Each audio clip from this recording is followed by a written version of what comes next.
I started working night shifts at a medical center in late October. It wasn't my first hospital job, but it was the first time I felt like I was walking into a place that didn't want me there. The building itself was old, not abandoned, not run down, just outdated, like it had been renovated too many times, layer over layer, without ever fixing what was underneath. My assigned floor was the fourth, post surgical recovery, quiet, predictable, exactly what you want during a night shift. At least, that's what I thought. There was one thing, though. During my first briefing, the head nurse mentioned something that didn't sit right with me. She said, "If you hear a call from a room, that's not on your chart. Don't answer it." Everyone else just nodded, like it was normal, like it had been said many times before. I assumed it was some kind of internal joke. Every hospital has those. My first few nights were uneventful. Vitals, medication rounds, paperwork, the usual rhythm, until my fourth shift. It was 2:27 a.m. I remember the exact time because I had just checked it on the station monitor. That's when the alert came in. A soft chime, followed by a notification. Call bell. Room 412. I frowned. Room 412 wasn't occupied. It wasn't even listed on my active floor map. I checked the system again. Same message. Call bell. Room 412. I turned to the nurse beside me. Did we admit someone new? She didn't answer right away, just stared at the screen. Then she quietly said, "That room doesn't exist." I laughed. Not because it was funny, said because I didn't like how serious she sounded. I assumed it was a glitch, old system, old building. Things happen. So I cleared the alert and went back to my work. 2 minutes later, it came back. Same sound, same message. Call bell.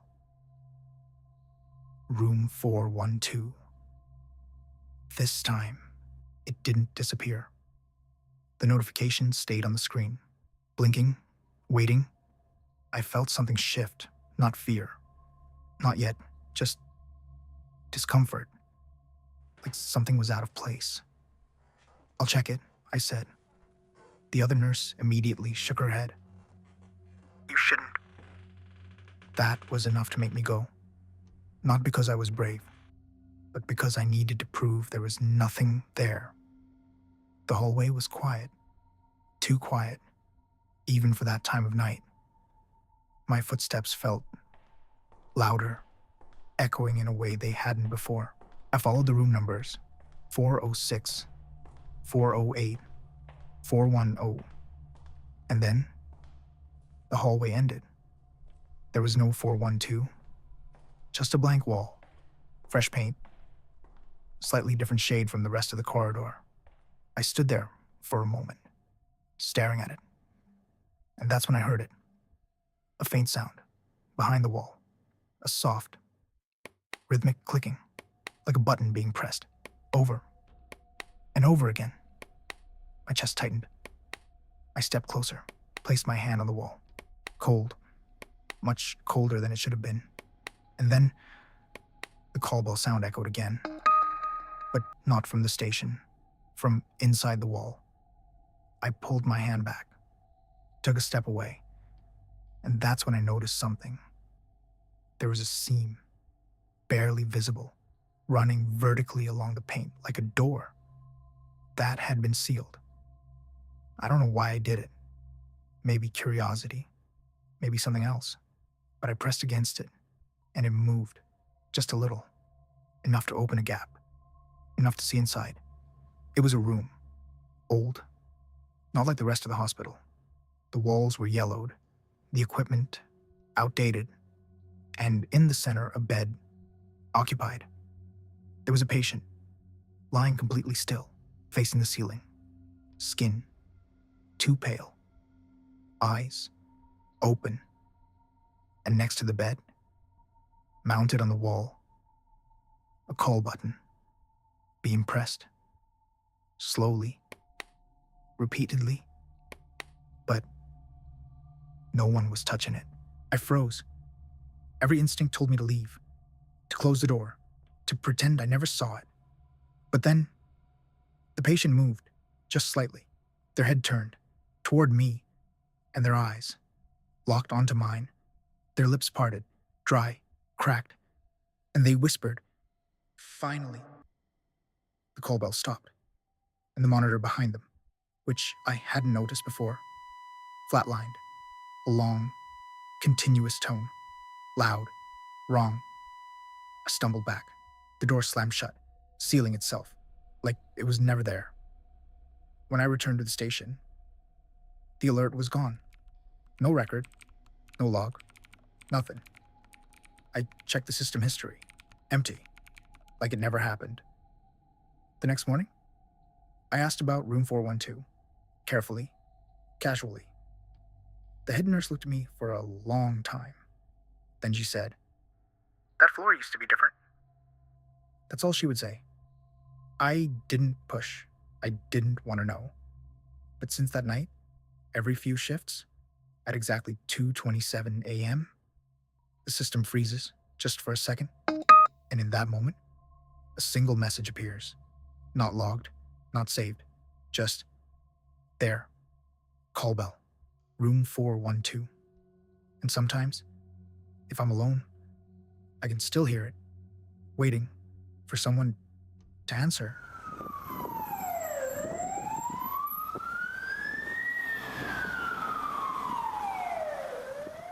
I had been working night shifts for almost 3 months when this happened, long enough to understand the rhythms of the hospital, the sounds, the silences, and the patterns that repeat themselves when most of the world is asleep.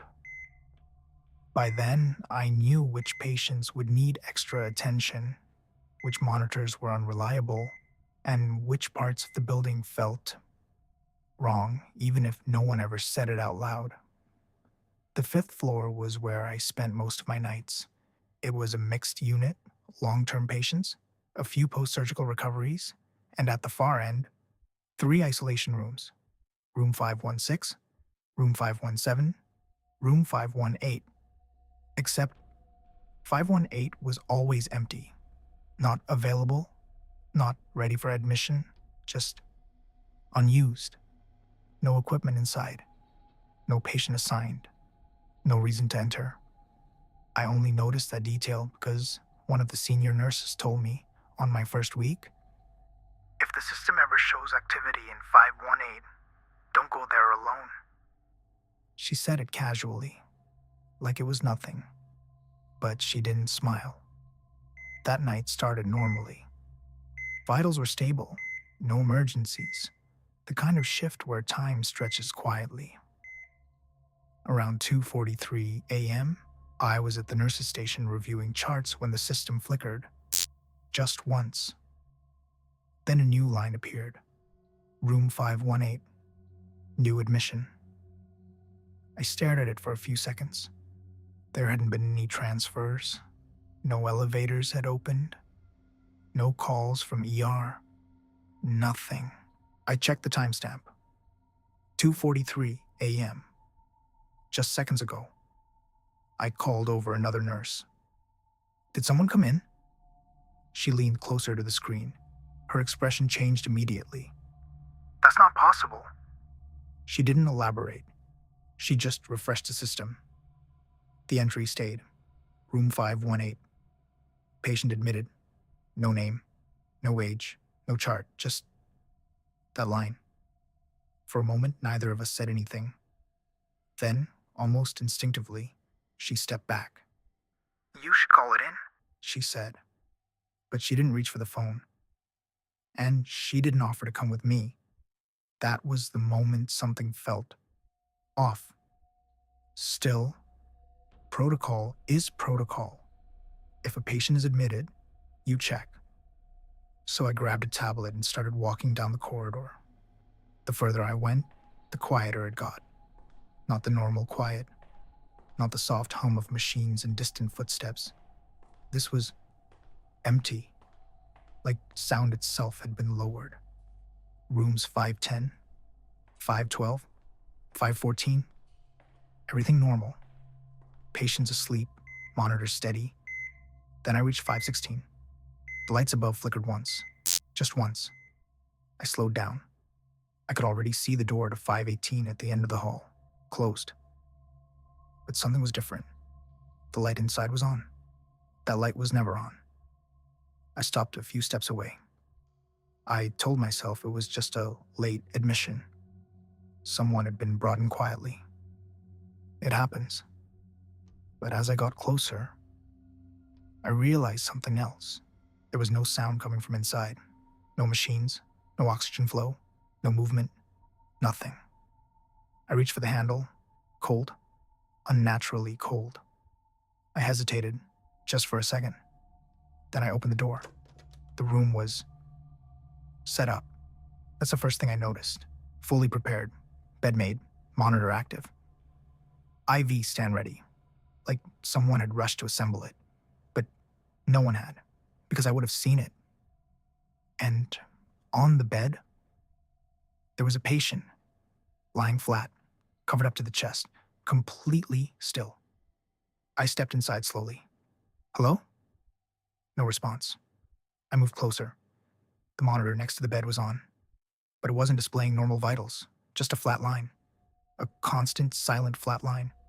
No alarm. No sound. Just the image. That didn't make sense. If a patient had no pulse, there would be alarms, there would be noise, but there was nothing. I looked at the patient, eyes closed, skin pale, too pale.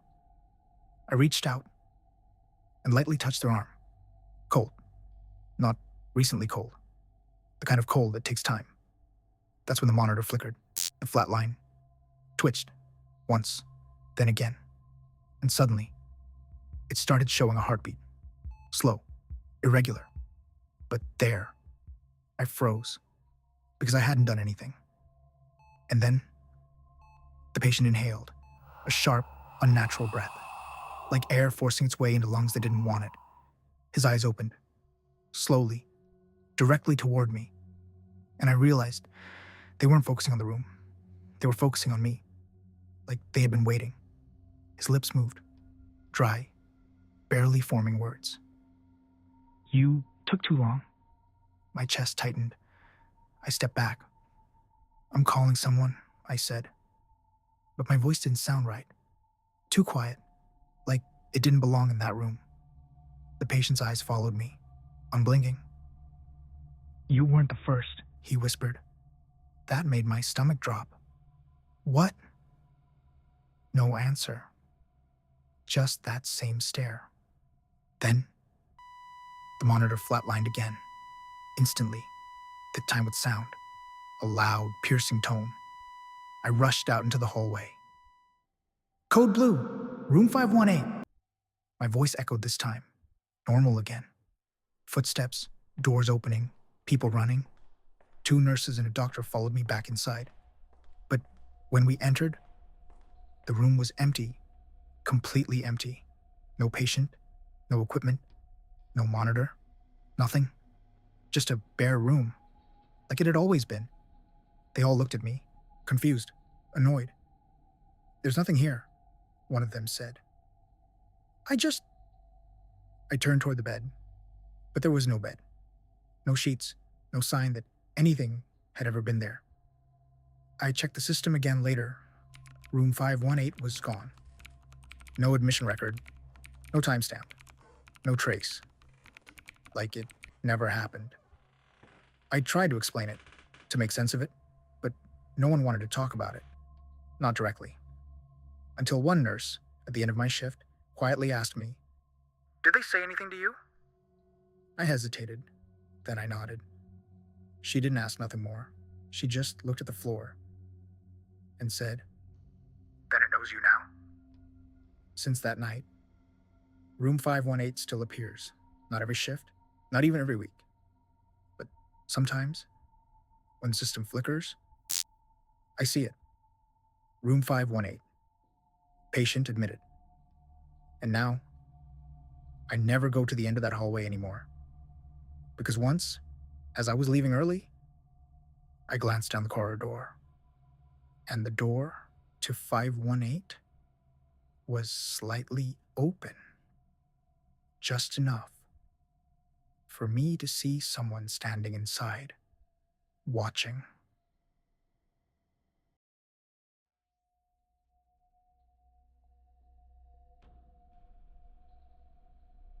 I wasn't supposed to be on shift that night.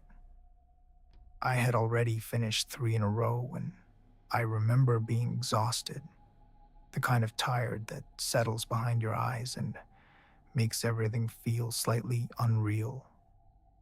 But around 6 p.m., I got a call. One of the nurses from the night team had called in sick. They were short, and in hospitals, being short-staffed at night is not an option. So I agreed. I told myself it was just one more shift. Just get through it. Nothing unusual ever really happens.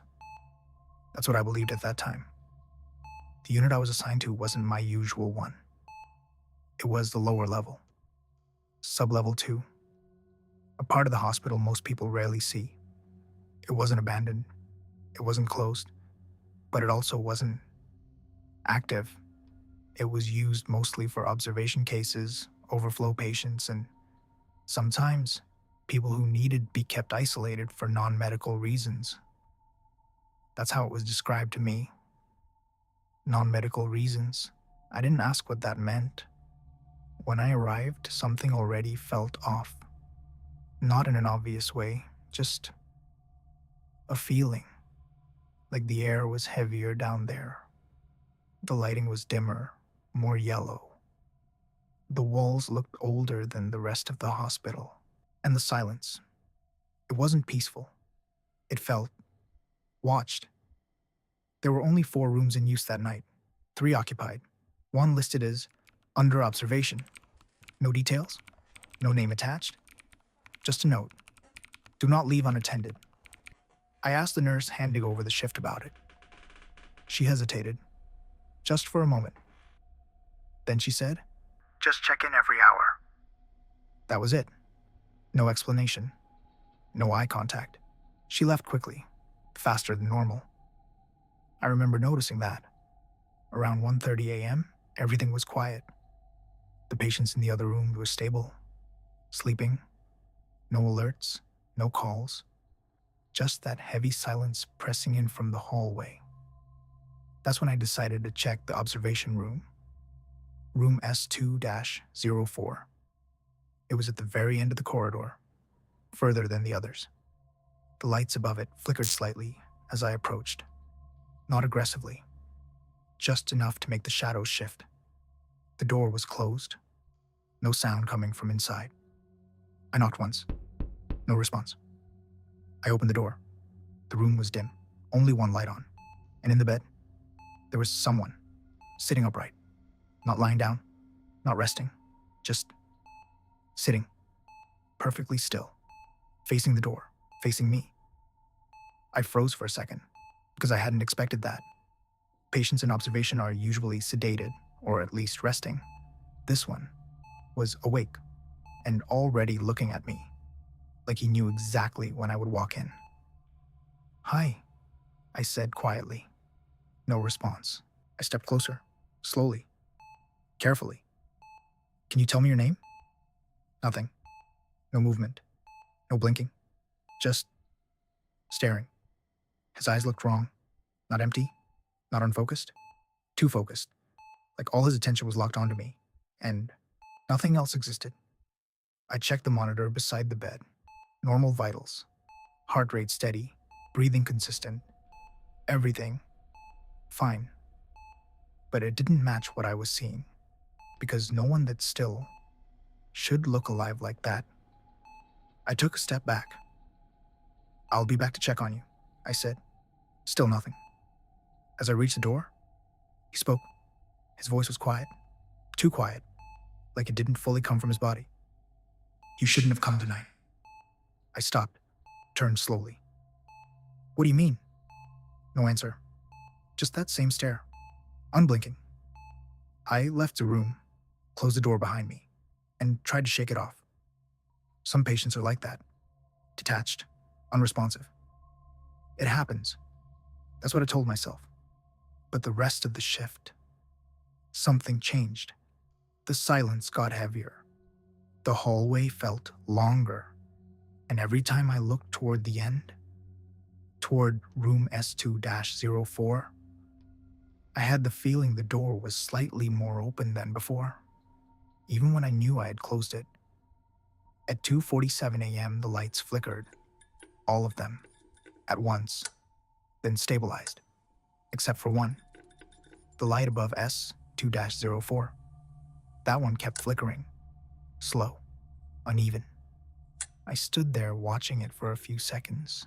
Then I heard something, a sound coming from that room. Not movement, not footsteps, something softer, like whispering. More than one voice, layered, overlapping. I felt my chest tighten, but I couldn't ignore it. So I walked back down the corridor, each step slower than the last. The whispering got clearer as I approached. Still impossible to understand, but definitely there. Definitely real. I reached the door. It was open now. Just a few inches. I was sure I hadn't left it like that. I pushed it open. The room was empty. The bed was empty. The monitor still on. Vitals still showing. But there was no one there. I stepped inside, heart racing. Hello? No answer. The whispering stopped, instantly, like it had never existed. I checked to the bathroom. Empty. No windows. No other exits. There was nowhere for the patient to go. And then, the monitor changed. The heart rate spiked, fast, erratic, like panic. But there was no one in the bed, no one in the room. I backed away slowly. And that's when I felt it. A presence. Behind me. Close. Too close. I turned, and they were there, standing right behind me. Closer than they should have been. Closer than possible. Their face inches from mine. Eyes wide, unblinking, and smiling. Not a normal smile. Too wide. Too still. You stayed, they whispered. I stumbled backward, hit the bed, looked away for just a second. And when I looked back, they were gone. Again. The room was empty. The monitor flatlined. This time, with no sound, just the image. Silent. Wrong. I left the room. I didn't go back. I stayed at the station until morning. Didn't sit. Didn't rest. Just waited. Watching that hallway, making sure nothing came out. When the morning staff arrived, I told them everything, every detail. They listened, quietly, no interruptions, no questions. And when I finished, one of them checked the system, then looked at me, confused. There was no patient in S2-04 last night. My stomach dropped. That's not possible. But she turned the screen toward me. The room was listed as empty. No observation, no assignment, no record, nothing. I never worked sublevel 2 again. I refused. And they didn't argue, which made it worse, because it meant they understood why. But here's the part I can't explain.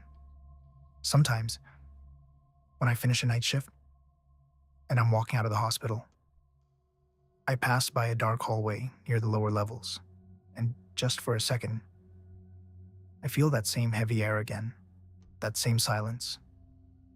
And once, I looked down that hallway, just briefly, and I saw someone standing there, at the very end, perfectly still, watching me. And even from that distance, I could tell they were smiling, like they were still waiting for my shift to end.